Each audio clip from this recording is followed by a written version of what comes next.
una cuestión, que aquí se ha hecho un discurso políticamente muy amplio de decir que aquí no se podía subir los impuestos a las rentas más altas o al capital porque iba a haber una fuga enorme de contribuyentes.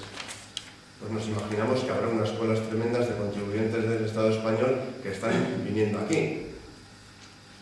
No hemos visto eso, ¿verdad? Eso es porque es mentira, eso que dicen de que subir los impuestos al capital y a las empresas y a las rentas más altas supone que se va a fugar el capital.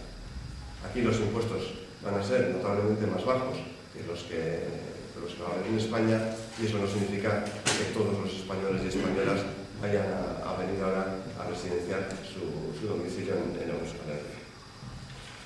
Por último, una reflexión sobre lo que está pasando con la recaudación, porque es un tema de coyuntura.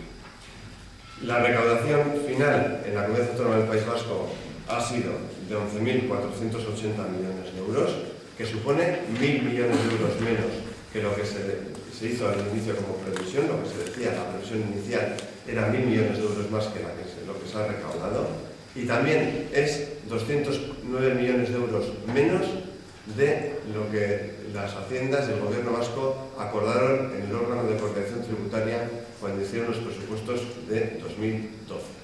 Es decir, que en octubre decían que iban a recaudar 209 millones de euros más que lo que realmente han recaudado.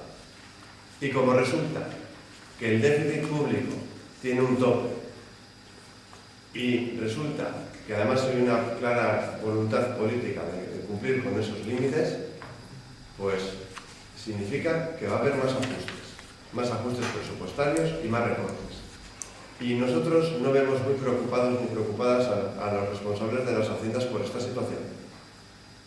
Y nos parece que quienes están haciendo esto y pasan y que se recaudan 200 millones de euros menos y no toman medidas, están colaborando y siendo partícipes de la política de recortes.